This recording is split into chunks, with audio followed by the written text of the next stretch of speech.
Good morning, students. We'll start with the next sum of admission of partner, and I think so. This is the last sum which I'm going to upload for admission of partner. मुझे लगता है सारा concept clear हो गया है. इतने सारे सम करने के बाद में ये 7 अनसॉल्व सम किए हैं, 2 सॉल्व सम किए हैं, अच्छे से आपको एक्सप्लेन किया है. इतना एक्सप्लेनेशन देने के बाद में मुझे लगता है आपको ये चैप्टर एकदम क्लियर हो गया है. So when the concepts are clear, I think so. There is no intention in wasting time behind this chapter. 2 या 3 सम बचे होंगे, आइदर इट विल बी 2 और 3. वो आप प्रैक्टिस के तौर पर सॉल्व कर सकते हो. ओके, तो हम सम स्टार्ट करते हैं. ये सम मैंने इसलिए लिया क्योंकि इसमें करंट अकाउंट है, और करंट अकाउंट का इसके पहले मैंने आपको सम नहीं सिखाया है एडमिशन में. So I thought that I should teach you this sum. So this is the again unsolved sum from your textbook. पहले हम पढ़ लेते हैं क्या लिखा है यहाँ पर. The following is the balance sheet of Om, Jay and Jay on 31st March 2018. They share profit and losses in the ratio. This is the old profit sharing ratio. ये हमारा old ratio है.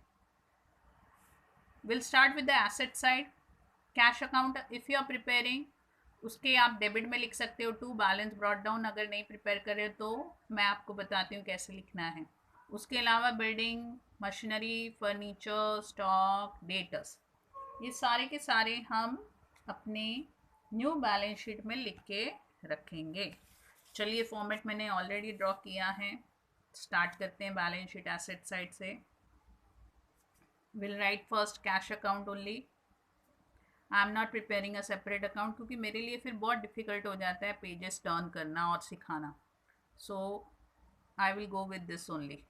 आपको अगर उससे comfortable है by preparing cash and goodwill working note, very good, you can continue with that. जो भी आपको कॉन्सेप्ट क्लियर है वहाँ पर आप कंटिन्यू कर सकते हैं. No hard and fast rule कि मैंने ऐसे सिखाया तो आपको ऐसे ही करना है. Okay, after cash will write your building.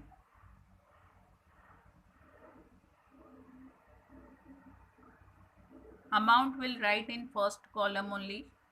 मैंने फर्स्ट कॉलम नहीं बनाया इसलिए मैं अंदर लिख रही हूँ. एक लाइन छोड़ेंगे. Then will write machinery. Machinery also has an adjustment, so I will write the amount in inner column. I will leave one line again. इसके बाद में है मेरे पास फर्नीचर. फर्नीचर का भी एडजस्टमेंट है, so we'll write the amount in first column. We'll leave one line, then we'll write stock. Stock also we have an adjustment. We'll leave one line and write debtors. और debtors की भी amount है तो हम इसको भी अंदर लिख के रखेंगे. Okay, done with our asset side. आप देखोगे तो सिर्फ 1 या 2 मिनट लगते हैं पोस्टिंग करने के लिए. First we have creditors. New balance sheet, liability side. तो यहाँ पर मैं लिख के रखती हूँ creditors. No adjustment, directly we can write the amount in outer column, that is second column. उसके बाद में अगर आप देखोगे तो हमारे पास है कैपिटल अकाउंट. अब इस सम में हम कैपिटल अकाउंट नहीं प्रिपेयर कर रहे हैं तो हम क्या करेंगे, directly balance sheet liability side में हम लिखेंगे. Why we are not preparing capital account? Because we are supposed to prepare our which account, current account. तो हम कैपिटल यहीं पर लिख के रखेंगे 21,000.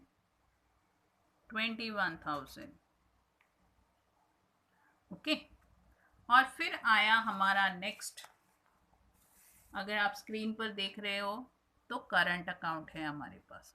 अब इस सम में हम करंट अकाउंट प्रिपेयर करेंगे जैसे हम अपने फाइनल अकाउंट में प्रिपेयर करते थे.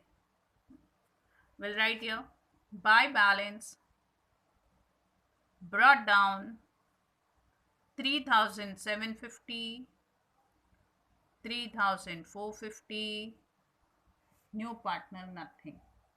अच्छा, यहाँ पर करंट अकाउंट प्रिपेयर करें तो इसका हमें प्रिपेयर करने की ज़रूरत ही नहीं है मैंने एक्चुअली फॉर्मेट पहले से बना के रखा था, तो मैंने न्यू पार्टनर का प्रिपेयर कर दिया। आपको ज़रूरत ही नहीं है ये कॉलम प्रिपेयर करने की, no need, because current account new partners nothing will come, कोई भी इफेक्ट नहीं आएगा उसका। तो अगर आप नहीं भी प्रिपेयर करोगे तो भी चलेगा, गलती से मेरी तरह प्रिपेयर कर लिया तो भी रहने देना, ओके। करंट अकाउंट में न्यू पार्टनर की कॉलम की ज़रूरत नहीं होती। We have done with the balance sheet, now will go towards the adjustment. They take Jagdish into partnership on 1st April 2018, the terms being। अब नया पार्टनर आ गया, पहला टर्म क्या है, Jagdish should pay 3000 as share of goodwill. पहले इतना देखते हैं, फिर आगे का देखेंगे क्या करना है। अब नया पार्टनर गुडविल लेके आ रहा है, तो हम यहाँ पर गुडविल का इफेक्ट देंगे, बाय गुडविल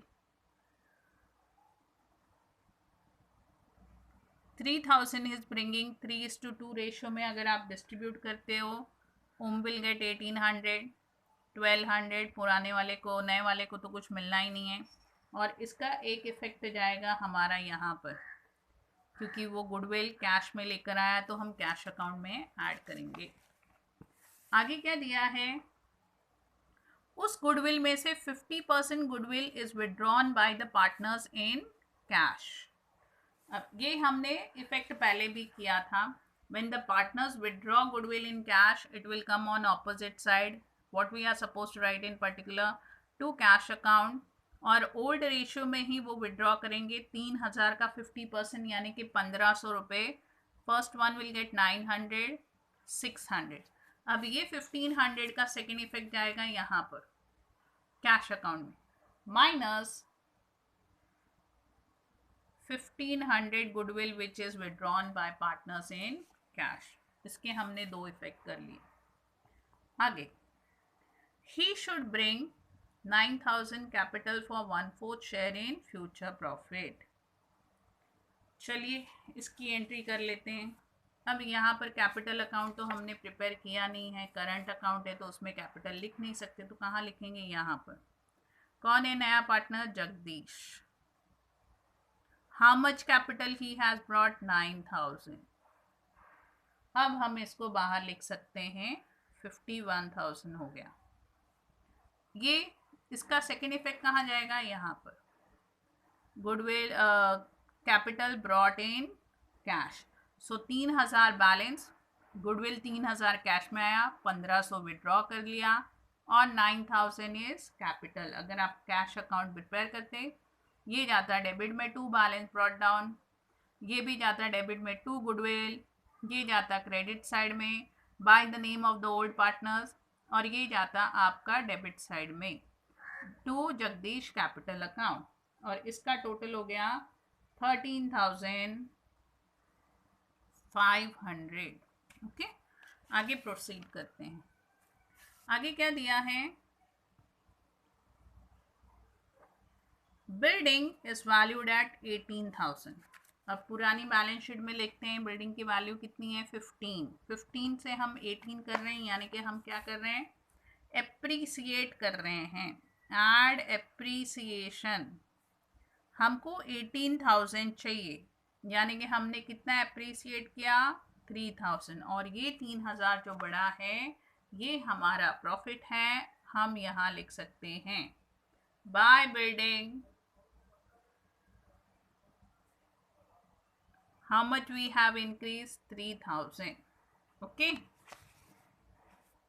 उसके बाद में मशीनरी और फर्नीचर दोनों हमें रिड्यूस करना है बाय हाउ मेनी परसेंट, 10%। चलिए डेप्रीसिएट कर लेते हैं।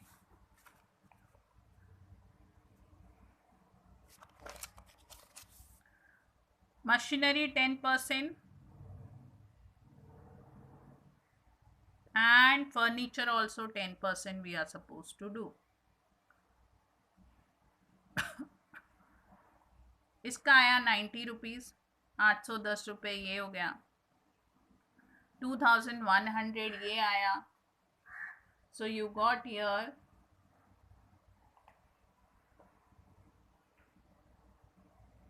18,900। अब ये 2100 और 90 रुपीज़ हमारा नुकसान है. Revaluation account debit side will write to machinery,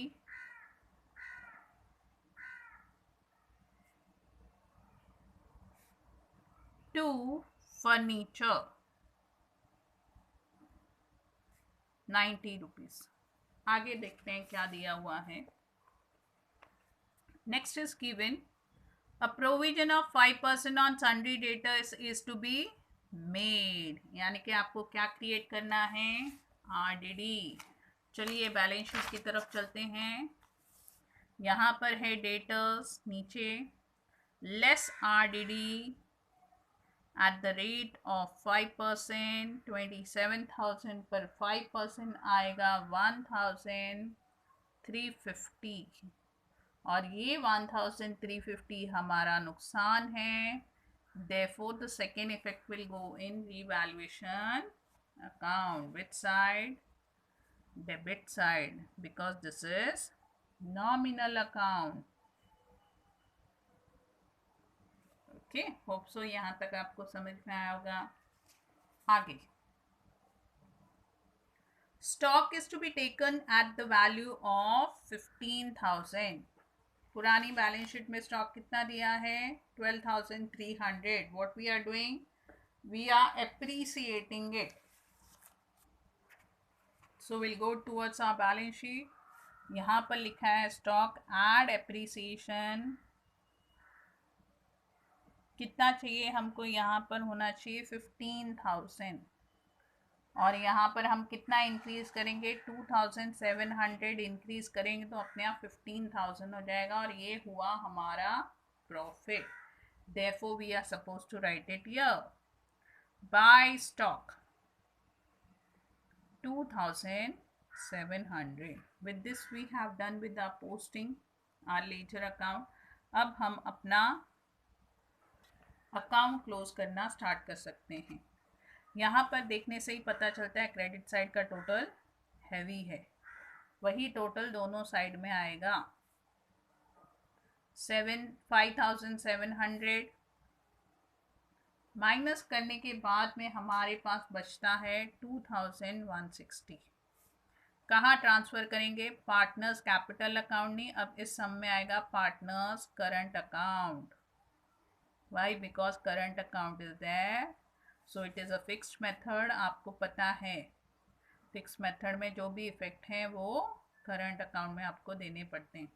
2,160 in the ratio 3:2. It will come first one 1,296, 864.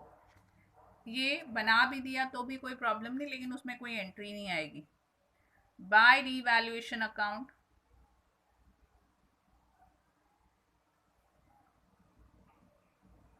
1,296, 864. अब हम इसको क्लोज करेंगे.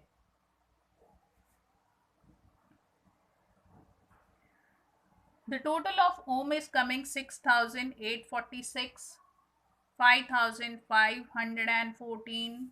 वहीं हम यहाँ पर लिखेंगे माइनस करके जो बच गया वो हमारा balance carried down. Where we are supposed to carry the balance? In our balance sheet. 900 minus करने के बाद में 5,946, 4,914. यहाँ पर हम हेडिंग देंगे current account.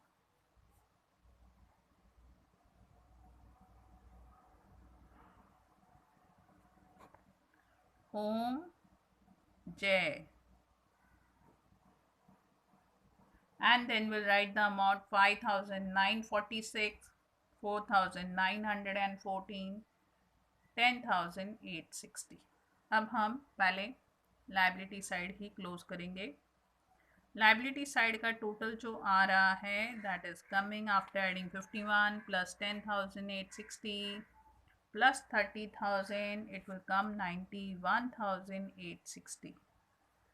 And on asset side we have 13,500 plus 18,000 plus 18,900 plus 8,010, plus 15,000 plus 25,650, the same total you will get 91,860. अब बची हमारी जर्नल, वो देख लेते हैं. पहले revaluation. Building account debit to revaluation account being building appreciated. Stock account debit to revaluation account being stock increase or being stock appreciated. Revaluation account debit to machinery account being machinery depreciated. Revaluation account debit to furniture account being furniture depreciated. Revaluation account debit to RDD account being RDD created on sundry debtors. Revaluation account debit to OMS current account to JS current account. यहाँ capital नहीं लिखना है, current account लिखना है, okay, क्योंकि हम current account में transfer करें. Being profit transfer to current account. Balance brought down, no entry. Goodwill, seventh entry इसकी आएगी. Goodwill account debit to Om's current account to JS current account. इसकी एंट्री ऑलरेडी हम कर चुके हैं. ये जो कैश अकाउंट है that we are suppose to write entry, ये हो जाएगी हमारी 8वीं entry. Om's current account debit JS current account debit to cash account being goodwill withdrawn by the old partner in cash. Okay, आगे बैलेंस शीट बचा है, इसके लिए तो कोई जर्नल एंट्री नहीं आएगी. बैलेंस कैरीड डाउन बचा है, इसके लिए भी कोई जर्नल एंट्री नहीं आएगी. तो ये हमारा आज का लास्ट सम था. आपको करना क्या है, लेक्चर ध्यान से व्यू करना है. Again and again I am repeating the same thing. View the lecture very nicely. एक दो बार व्यू करो. एक दो बार व्यू करने से भी अगर समझ में नहीं आया, आप 3-4 बार व्यू कर सकते हो, क्योंकि व्यू करने के पैसे नहीं लगते. जितनी बार आपको समझ में नहीं आता उतनी बार आप उसको व्यू कर सकते हो. No hard and fast rule. So view it 2 to 3 times if you are not understanding. If you are understanding, very good. अगर समझ में आ रहा है तो बहुत अच्छी बात है. अगर नहीं समझ में आ रहा है तो आप 2-3 बार व्यू करने के बाद में उसी दिन टेक्स्ट बुक उठाइए, अगर आपके पास टेक्स्ट बुक है. If you don't have textbook, take the PDF. From the PDF take the sum, write the question on some page और download it. Solve the sum on the same day. Solve कैसे करना है, सिर्फ ledger नहीं करना है, do journal also, because I am explaining both. Ledger journal दोनों करो. और फिर भी अगर आपको समझ में नहीं आता है तो जब मैं गूगल मीट पर लेक्चर लेती हूँ तभी आप मुझे पूछ सकते हो. मुझे लगता है इतनी सम करने के बाद में आपका जो कॉन्सेप्ट होगा एडमिशन ऑफ पार्टनर का, सबका क्लियर हो गया होगा. कोई डाउट नहीं रहेगा. फिर भी डाउट है, most welcome. When I am taking lecture on Google Meet you can ask me the doubts. Okay, so view the lecture nicely. Still you have doubt, solve the sum in the notebook. Still you have doubt, you can ask me when I am taking lecture. Thank you. Have a good day.